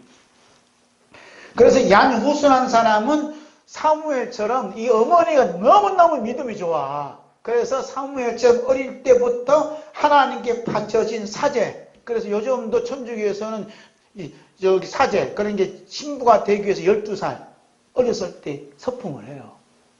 중도 그러잖아요. 스님도 어렸을 때 간다고. 어렸을 때 뭐라 그러지? 세상을 떠나는 걸 뭐라 그러는데 불교에서는 그렇게 세상을 떠나. 네? 출사. 예, 뭐라지? 출세. 출가한다. 출가. 이 얀푸스도 어릴 때 하나님께 바쳐진 사람이었어요. 그런데 그날 32살에 그때 당시 약 3,000명이 모이는 프리하 대학교 베들렘 성당의 책임 설교자였습니다. 이 사람이 여기서 12년 동안 설교하는데 체코 사람이니까 체코어로 설교를 하고 찬송을 했어요. 이때 당시에는 설교를 자국말로, 우리말로 하면 안 돼. 뭘로 하느냐? 그 천주교 내려오는 그 전통 언어가 있어. 그 언어로 설교를 해야 돼요. 그러니까 평신도 사람도 알아들으면 못 알아들 뿐만 아니라 성경도 없어요. 그래서 중세시대 전부 다 그래서 우상이라 하지? 동상들이 많아. 그림도 많고. 그 그림이 메시지를 주는 거예요. 그래서 메시지를 보고 예수의 십자가를 보고 속자 맞았구나 하는 거예요. 그게 못 알아. 라틴어로 이제 설교를 하는 거예요. 그러니까 이 신부가 되기 위해서 반드시 라틴어를 알아야 돼. 그래서 자국말, 우리로 말하면 신부가 왔는데 한국말로 설교하면 이게 불법이에요. 그런데 이 얀후스라는 사람은 자기 나라 사람들에게 자기 나라 말로 설교한 겁니다. 이것이 개혁이요. 이건 혁명입니다. 이건 자기 목숨을 내는다니까. 얀후스라는 사람이. 그래서 목회하면서 교회 개혁을 요구했고 그 다음에 성직자들의 탐욕, 오늘 말하면 목사님들의 탐욕과 방탕한 생활을 신랄하게 비판한 사람이 누구냐? 얀후스라는 사람이라니까요. 그게 목사님들에서 아무 말 못한 사람은 그 속에 성령이 없든지 예수님이 안 계신다 이 말이에요. 저도 뭐 할 말 없지만 탐욕과 방탕한 생활을 했다. 지적을 했다는 거야. 그러니까 얀후스는 예수 그리스도와 함께 환난을 겪는 삶을 살았어. 그래서 몇 살에? 45살에 화형을 당합니다. 화형. 네? 그러니까 32살에 이렇게 해서 10여 동안이니까 44, 45살에 화형을 당해요. 그래서 지금 이게 화형당하는 그 현장을 이번에 갈란 건 몰라. 갈란 건 몰란가 아니라 가자고 해야 돼, 제가. 공부했으니까. 그 야누스란 그 화형당한 곳에 갑시다. 거기 이제 동상이 그려져 있어요. 불로 막 태워지는. 그러니까 체코 사람들은 그 야누스를 그냥 받드는 거예요. 그분에 의해서 우리 민족이 살았다 이거지. 45살 화형을 당했어요. 그럼 가만히 기도만 하고 있고 사제들에 대해서 목사님들에 대해서 행시에 대해서 비판하지 않고 했으면 화형 당할 일이 있어요? 당할 일이 없습니다. 그런데 화형을 당한 거예요. 그때 그가 한 기도를 여기다 기록했어요. 한 기록까지 나에게는 시작. 나에게는 순간의 형벌을 피하는 것보다 죽는 것이 더 좋은 일이며 영원한 수치를 당하는 것보다 불 속으로 던져지는 것이 더 유익하다. 이런 일들은 바로 나를 주님의 팔에 던지는 것이 되기 때문이다. 이렇게 말을 한 거예요. 어떻게 이런 말을 한지 몰라. 하여튼 성령이 임하지 않냐고서는 이 말을 할 수 없는 거예요. 그 다음에 기도를 어떻게 했냐 볼까요? 주 예수여 나의 대적들을 용서해 주옵소서. 당신은 저들이 나를 대적하여 나는 잘못된 증언과 그릇된 기술을 알고 계십니다. 당신이 무한한 자비로 저들을 용서해 주옵소서. 근데 얀후스라는 사람은 너무나 청빈하고 긁어 넘어질 것이 아무도 없어요. 그런데 그 죄를 다 만들어서 없는 것 다 만들어갖고 종교 재판에 회부를 합니다. 그 얘기가 뭐냐? 기소했다는 거예요. 잘못된 증언과 그릇된 기소. 요즘 뭐라 말하면 거짓말한다. 거짓말. 그런데 저들 용서해달라는 거예요. 이것이 바로 의인양 그 결혼식에 참여할 신부들이 걸어가는 길이에요. 아멘. 그 환난을 겪지 않으면 이 모르는 거예요. 그리고 그런 사형 집행인에게 말을 합니다. 함께 볼까요? 당신들은 지금 거유 한 마리를 불태우지만 한 세기가 지나면 터지도 끊이지도 못할 백조를 만나게 될 겁니다. 그 말대로 이루어졌어요. 그래서 종교개혁자들 한 세기 지나면서 백조가 나타나. 그 백조가 마르틴 루터고 칼빈이고 떠나는 얼마나 이게 멋진 생이냐 이 말이에요. 이분들이 누구냐 하면 바로 예수 그리스도의 피뿐이 받아 예수님의 바라보면서 이 말했다는 거예요. 그래서 마침내 쌓아놓은 장작더미에서 불이 붙자 후서는 이렇게 기도합니다. 주여 자비를 베푸소서. 시작. 주여 자비를 베푸소서 하면서 큰 소리로 찬송을 부르는 거예요. 불이 활 타고 오는데 그 자리에 예수님이 계시지 않으면 할 수 있겠어요? 예수님이 계시기 때문에 그런 기도하고 그런 불에 타면서도 하나님을 큰 찬송하고 하는 이분이 누구냐? 어린 양 결혼식에 참여하는 신부의 모습을 보여주는 거예요.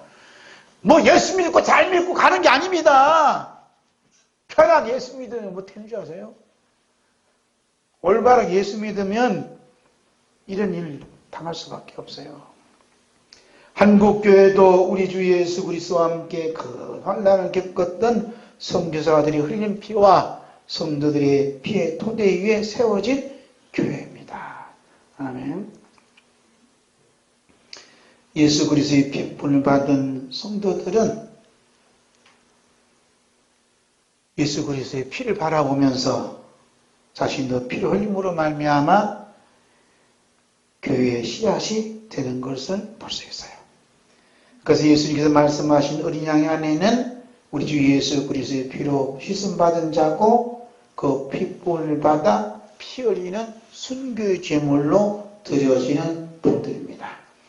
하나님의 은혜가 임하여 예수님을 믿는 성도는 살아가면서 당하는 환난과 고난은 예수 그리스도의 피로 씻음받을 수 있는 하나님의 은혜요 사랑이라고 여겨지니 더욱 위로를 받는 거예요. 바울사도는 고린도 교회 앞으로 보낸 편지에서 그리스도의 고난과 위로에 대해 말씀했습니다. 고린도후서 1장 3절에서 10절 있습니다. 찬송하리로다. 그는 우리 주 예수 그리스도의 하나님이시요 자비의 아버지시요 모든 위로의 하나님이시며 우리의 모든 환난 중에서 우리를 위로하사 우리로 하여금 하나님께 받는 위로로서 모든 환난 중에 있는 자들을 능히 위로하게 하시는 이시로다. 그리스도의 고난이 우리에게 넘친 것 같이 우리가 받는 위로도 그리스도로 말미암아 넘치는도다. 우리가 환난 당하는 것도 너희가 위로와 구원을 받게 하려는 것이요 우리가 위로를 받는 것도 너희가 위로를 받게 하려는 것이니 이 위로가 너희 속에 역사하여 우리가 받는 것 같은 고난을 너희도 견디게 하느니라. 너희를 위한 우리의 소망이 견고함은 너희가 고난에 참여하는 자가 된 것 같이 위로에도 그러할 줄 알미라. 형제들아, 우리가 아시아에서 당한 환난을 너희가 모르기를 원하지 아니하노니 힘에 겹도록 심한 고난을 당하여 살 소망까지 끊어지고 우리는 자신이 사형 선고를 받은 줄 알았으니 이는 우리로 자기를 의지하지 말고 오직 죽은 자를 다시 살리시는 하나님만 의지하게 하려 하심이라. 그가 이같이 큰 사망에서 우리를 건지셨고 또 건지실 것이며 이후에도 건지시기를 그에게 바라노라. 아멘. 그리스도의 고난이 우리에게 넘친 것 같이 보자. 그러죠?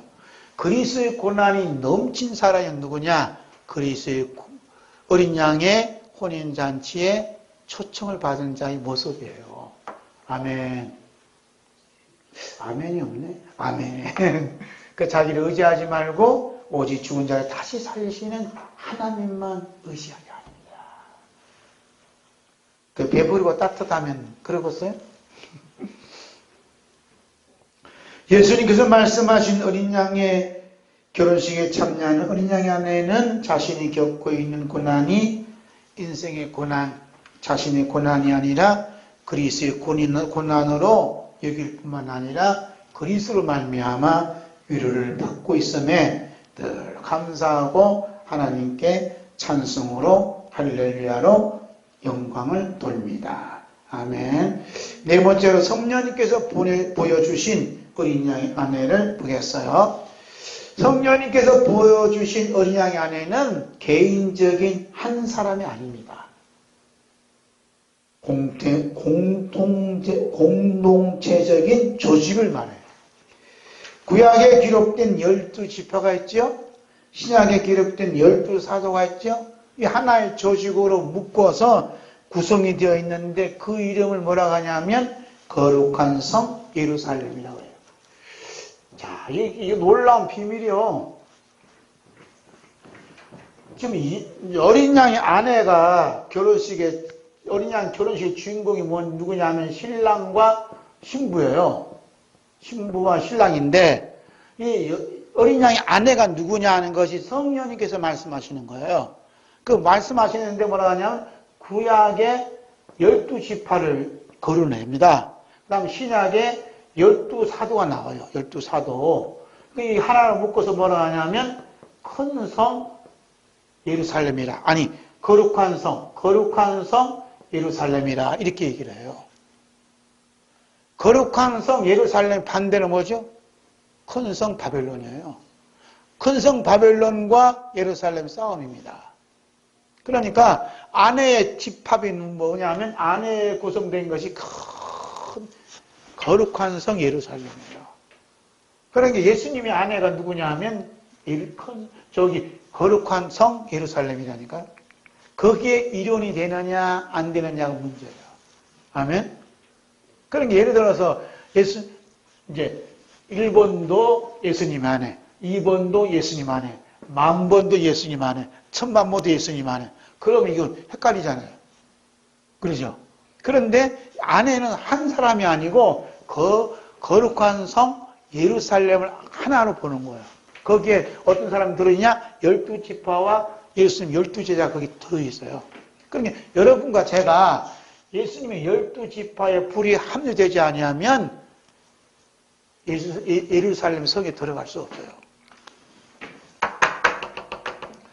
그러니까 지금 우리가 예수 믿고 구원받고 잘 믿고 간다. 이게 참 쉬운데, 말은 쉬운데, 삶을 통해서는 이 험난한 십자가의 길이 열리는 거예요. 그러니까 지금 사도 요한이 보았던 예수님 안에는 하늘에서 하나님께 내려오잖아요.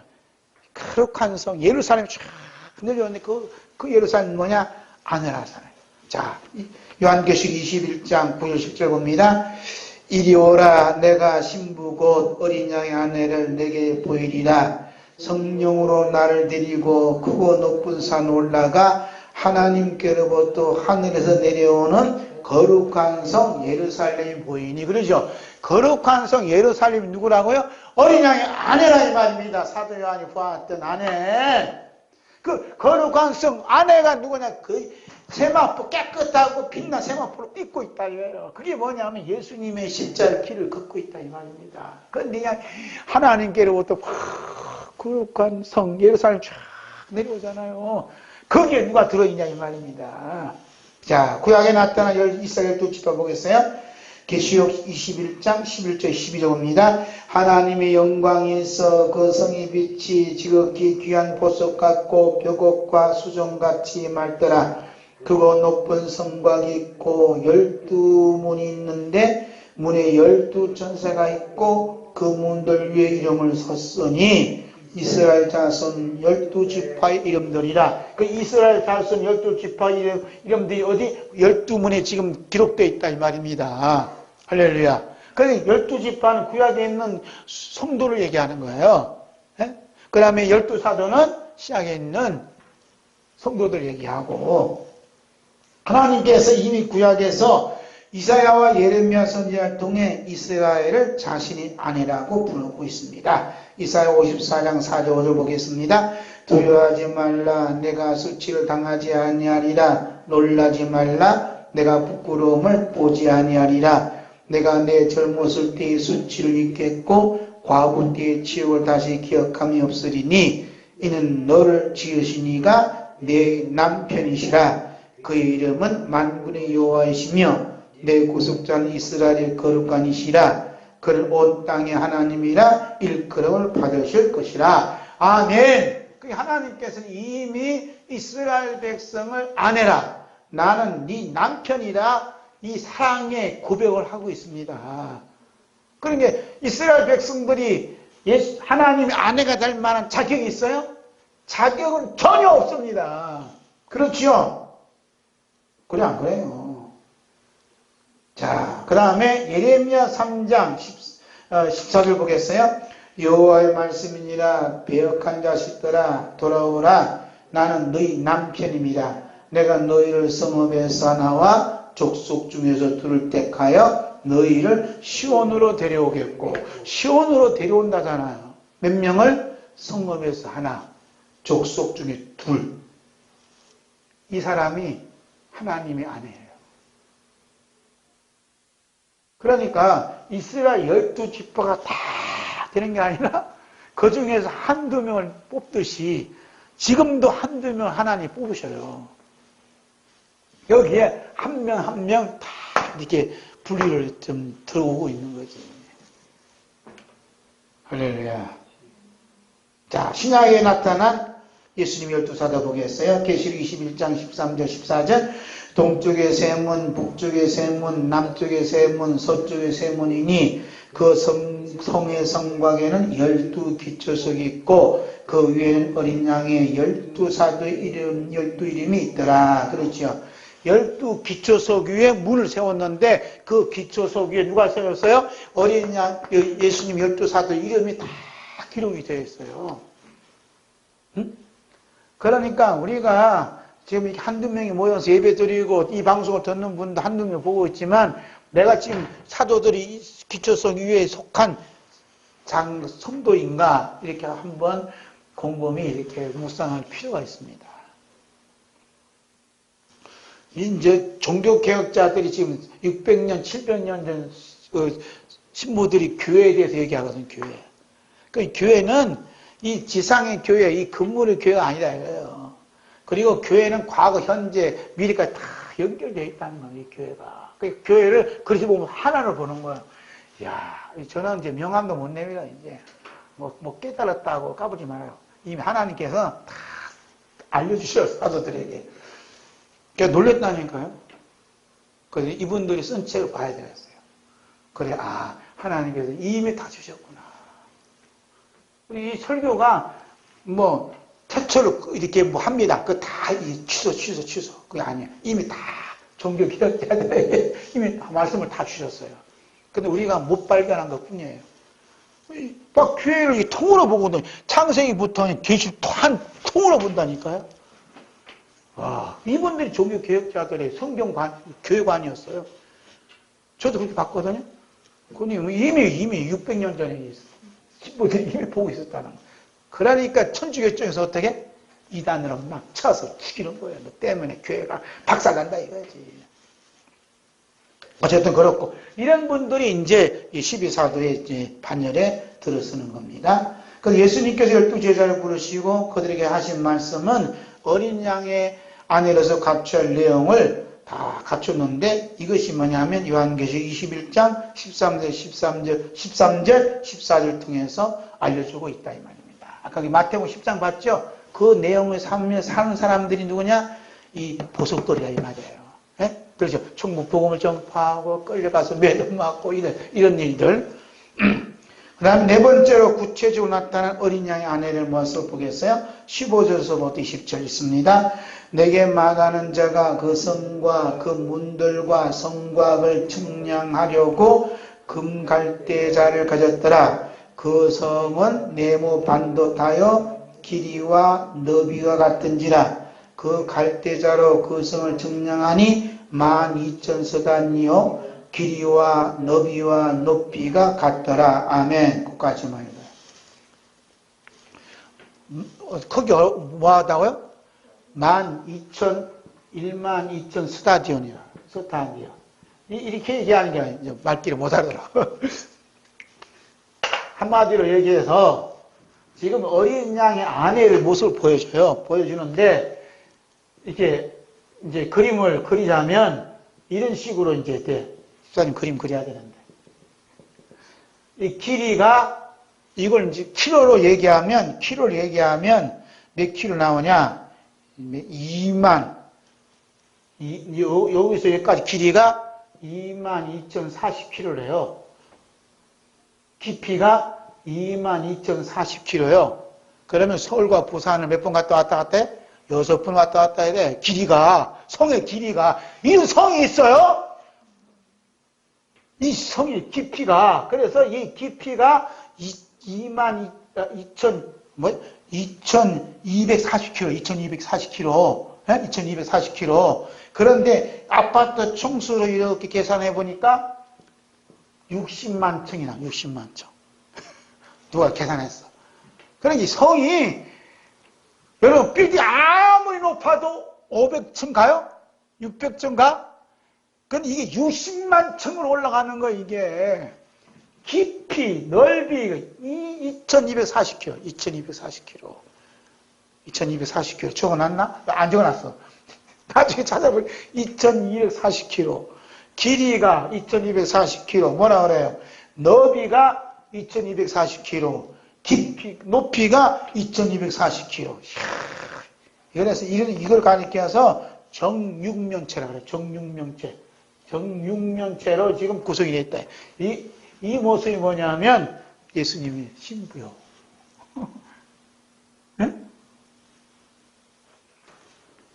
자, 1스타디온이면 180m라고 하는데, 어떤 분은 계산해 보니까 190몇 m라고 그러고, 12,000 스타디오니까 한 2,240km 정도 돼요. 여러분 부자예요. 어디 성에 살아요? 2,240, 우리 집 길이가 얼마냐면 2,240m가 아니고 2,240km예요, 우리 집이. 길이만. 예? 우리 아파트 몇 층이라고요? 60만 층이 60만 층. 그 집을 지금 하나님이 준비해 놨었다니까. 그런데 얼굴 표정이 안 믿어. 좀 믿어봐요. 우리 집은 대단한 집이에요. 할렐루야. 자, 17절부터 있습니다. 그 성곽을 청량함에 144 기묘신이 사람의 청량 곧 천사의 청량이라. 그 성곽은 벼국으로 쌓였고 그 성은 정금인데 맑은 유리 같더라.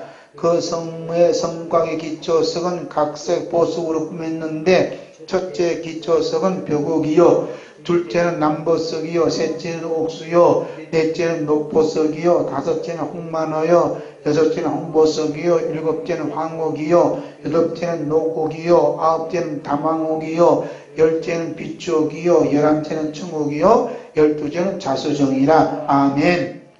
아까 이 말씀하기를 기초석은 누구라고 그랬어요?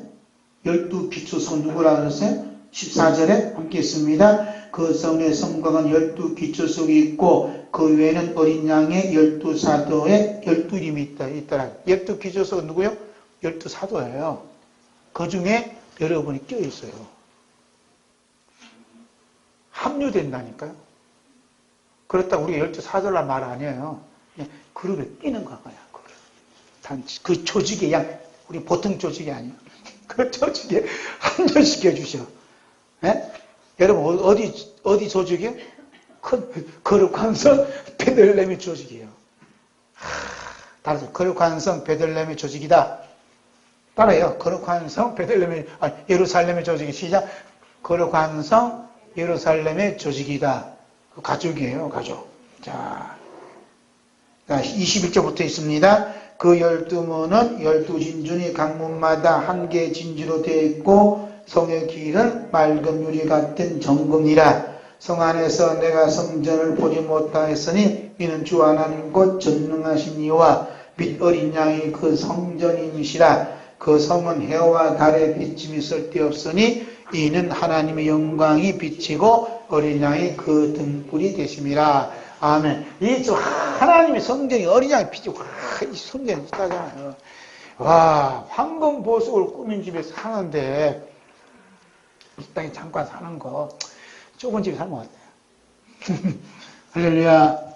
아멘. 자, 다섯 번째. 하나님 하필이면 이 죄인입니까? 그렇게 제목을 해야 되겠네요. 하나님 하필 이 죄인입니까? 그래. 어린 양의 결혼식은 모든 성경의 중심에 있을 뿐만 아니라 우주의 중심에 우뚝 서 있습니다. 천사가 사도 요한에게 어린 양의 결혼식이 얼마나 중요한가를 기록하도록 하셨지요? 그 말씀이 본 말씀 9절입니다. 다시 있습니다. 천사가 내게 말하기를 기록하라. 어린 양의 혼인잔치에 청함을 받은 자들은 복이 있도다 하고 또 내게 말하되 이것은 하나님의 참되신 말씀이라 하고. 무슨 말씀이요? 하나님의 참되신 말씀이 어린 양의, 그렇게 얼마나 어린 양의 결혼식을 하나님이 기뻐하시는 거예요. 그러니까 부모님이 제일 기뻐하는 날은 내 자식 시집가고 장가가는 거 아니에요. 결혼식 날이 기쁜 거예요. 그 일가 친척 있고 다 초청하잖아요. 너무 기뻐서. 그걸 그림자로 보여주는 게 어린 양이 보이셨잖아요. 어린 양의 결혼식 얼마나 하나님이 기뻐하시면 하나님의 뭐라고요? 하나님의 참되신 말씀이라. 하나님 참되신 말씀. 여러분 얼마나 감사해요. 어린 양의 혼인잔치에 참여하게 해주시니 감사하지요. 천사가 전해준 어린 양의 결혼식은 하나님의 참되신 말씀을 했습니다. 하나님의 참되신 말씀이라는 것은 하나의 개념이 아니라 실제 상황이에요. 실제 상황. 따라서 어린 양의 결혼식에 초청을 받은 자들에게는 큰 기쁨의 소식이지만 초청을 받지 못한 자들에게는 큰 슬픔과 고통이 아닐 수가 없어요. 그러니까 어렵고 힘든데도 왜 기쁨이 있느냐. 그 용어를 알아. 어린 양의 혼인잔치에 초청을 받은 걸 알기 때문에 나는 어린 양의 혼인잔치에 참여할 사로 돼 있어 하고 기뻐하는 거예요. 아멘. 그래서 아까 읽었던 종교개혁자리 후세인이나 이런 분들이 그런 기도를 드리고 서대반 집사도 그런 기도를 드릴 수 있어요. 바울사도 어린 양의 결혼식이 얼마나 중요한 건가를 성령님의 가르침을 받은 후에 자신의 위치와 사명을 또 밝히고 있습니다. 다시 한번 또 있습니다. 고린도후서 11장 2절 3절 있습니다. 내가 하나님의 열심으로 너희를 위하여 열심내노니 내가 너희를 정결한 처녀로 한 남편인 그리스도께 드리려고 준비함이로다. 그러나 나는 뱀이 그 관계로 하와를 미혹한 것 같이 너희 마음이 그리스도를 향하는 진실함과 깨끗함에서 떠나 부패할까 두려워하노라.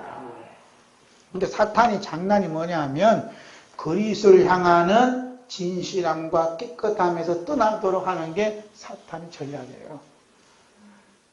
목표는 뭐냐면 그리스도께 여러분의 마음을 향하게 만드는 것이 뭐냐면 이게 목표고 설교예요. 모든 저처럼 그리스도께 향하여 어떻게 진실한 마음, 깨끗한 마음을 갖게 하는 거예요. 그럼 이게 이해자가 누구냐? 예수님 신부되게 한다예요. 그런데 대부분의 사람들 어디를 향하냐? 자꾸 세상을 향하게 만들어. 이게 이제 우리 주님의 슬픔이고 아픔이죠. 이걸 이제 지적하는 거죠. 그 귀한 분들 말이야, 다 모셔놓고 예수님께 향하는, 그리스도께 향하는 진실한 마음을 깨우쳐줘야 되잖아요. 그 예수님이 향한 이야기, 예수 그리스도 이야기를 많이 들려주면 그런데 이런 얘기 안 들려준단 말이에요. 무슨 이야기만 들려줘? 자기에게, 인간에게 향한 이야기만 자꾸 들려주기 때문에 이래서 그냥 바울 사도가 그냥 너무 두려워하는 거, 부패할까, 마음이 지금 다, 교회고 뭐 다 부패한 이유가 뭐냐? 딴 얘기 맞지만 예수님께 향한 마음, 진실한 사랑이 없는 게 부패예요. 예수님께 향한 진실함과 깨끗함이 없는 것이 부패라니까. 부패지 말고 우리가 따뜻한 밥 한 상을 먹어도 예수님께 향한 그 마음이 있냐 이거예요. 그리고 어디를 가도 예수님 향한 그 깨끗한 사랑의 마음이 있냐. 바울사도의 사명의 초점은 어린 양 결혼식에 두고 있습니다. 어린 양 결혼식이 이미 창세전에 하나님의 계획된 것이었고 계획된 것에 의해서 하나하나 착착 준비해가고 있습니다. 하나님의 입장에서는 어린 양이 되신 이 독생자와 신부가 될 자에 대해서는 얼마나 큰 기대와 기다림과 설렘으로 있는 줄 모릅니다. 그렇다면 어린 양의 결혼식에 참여할 수 있는 주인공의 신부는 누구입니까? 대부분의 사람들은 어린 양의 결혼식의 주인공은 신부라고 생각하면서도 신부가 되기 위한 여러 가지 조건들을 성경에서 찾아서 제시하고 있어요. 그래서 어린 양의 신부, 예수님 신부 단장이라 해서 막 조건을 제시해. 조건을 제시하는 것은 수상한 거예요. 예수님이 우리가 이렇게 준비하고 이러한 거룩한 성 예루살렘에 들어가기 신부가 되기 위해서는 첫 번째, 세 번째 하고 조건을 내셔. 그래서 새벽기도 열심히 나와야 됩니다. 우리가 11조 생활 열심히 해야 됩니다. 전도도 열심히 해야 됩니다. 건축공부도 해야 됩니다. 성경공부도 해야 됩니다. 착하고 이곳에 착하고 살아야 됩니다. 이 추운 겨울날 연탄도 이렇게 날라줘야 됩니다. 또 없는 사람 제공해야 됩니다. 많은 얘기를 해요. 이거요? 꽝이에요.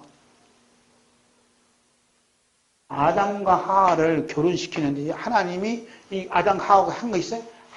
아무것도 없어요. 또 장차 어린 양의 결혼식에 참여한 어린 양의 신부들은 한 것이 없어요? 이 거룩한 성 만드는데 하나도 제공한 게 아무것도 없어요. 벼고 황호 이거 있잖아요. 이 옥석들을 위임하다는데 제가 하나도 없다니까요. 여러분 아무리 헌금해도 하늘나라에 기록된 이 무슨 초목을 살 수 있어요? 자수정을 살 수 있어요? 녹복석을 살 수 있어요? 황옥을 살 수 있어요? 하나도 못 삽니다. 모든 것은 예수님 피를 이미 다 장만해 놓은 거예요. 할렐루야.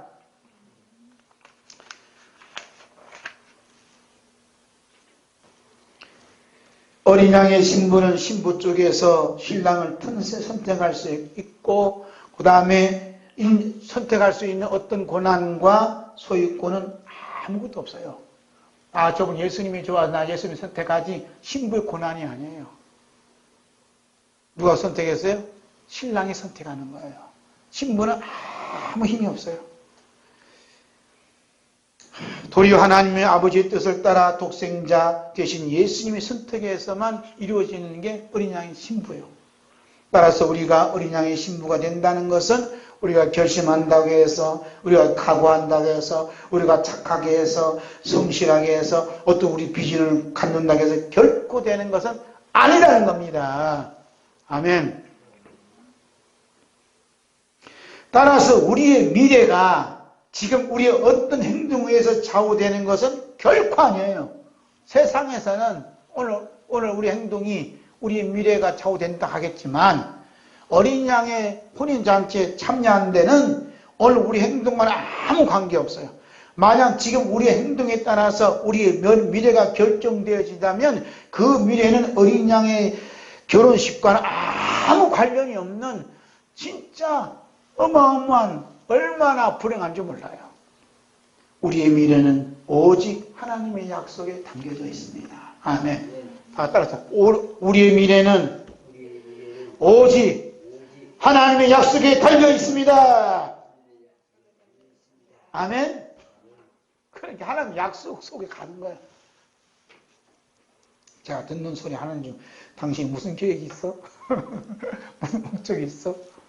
나 계획도 없고 목적이 없는데 하루하루 그냥 사는 거야. 그러니까 하루하루 사는 것이 하나님의 약속 속에 사는 거예요. 아, 하나님의 약속 속에 사는구나. 지금 네 모양, 네 꼴이 어떤데? 그 하나님 약속이요. 내 모양, 내 입꼬리라도 하나님 약속 속에 있는 거예요. 아멘. 그렇게 누가 믿었어요? 거짓 나사로가 믿었어요. 그러니까 거짓 나사 어떻게? 천국 간 거예요. 할렐루야. 천국 간 사람들은 자신의 행동에 의해서 미래에 결정된 게 아니라 이미 하나님 약속 속에서 살고 있음을 믿었던 거예요. 그래서 하나님께서 자신이 약속한 것은 반드시 책임지고 펼쳐나가게 하십니다. 그런데 우리들은 하나님 약속에 대해서는 관심을 가지지 못할 뿐만 아니라 혹시 관심을 가진다 해도 시큰둥하고 맙니다. 그 이유는 아직도 우리가 어린 양의 결혼식에 대해 과연 그러한 일이 날까 하는 의구심과 동시에 이 세상에 대한 미련이 남아있기 때문입니다. 우리는 아직도 이 세상에서 하고 싶은 일도 너무나 많고 갖고 싶은 것도 너무나 많아서 하나님이 약속인 어린 양의 결혼식에 대해서는 전혀 반응이 없어요. 그러죠? 교회에서도 어린 양 결혼식에 대해서 전혀 반응이 없어요. 오늘 한국 교회가 3만 개가 된다면 어린 양의 결혼식에 대해서 설교하는 교회가 있는가 한번 조사 좀 해봐요. 아무 대답 없어요. 마치 자기와는 전혀 관계없는 것처럼 여기고 있습니다. 그러나 하나님의 약속인 어린 양의 결혼식이 나에게 들려주는 말씀이라고 믿어지는 순간 우리는 어린 양의 결혼식에 참여할 자격이 못 되는 죄인임을 깨닫게 되는 거예요. 이게 이제 죄인임을 깨닫게 되는 거예요. 누가 죄인 깨닫게 돼요?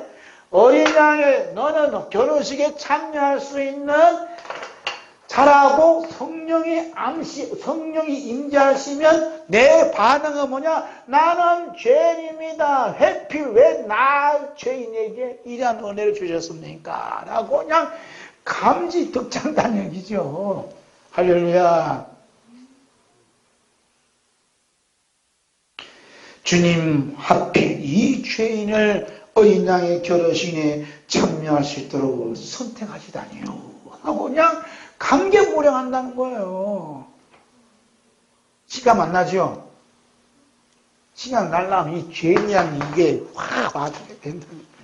나는 버림받아야 되고 나는 지옥 자식이고 지옥 백성이 이 죄인인데 해필 이런 죄인에게 어린 양 혼인잔치에 참여하도록 초청하시다니요 하고 그냥 감직들. 그래서 감사가 넘치는 겁니다. 아멘.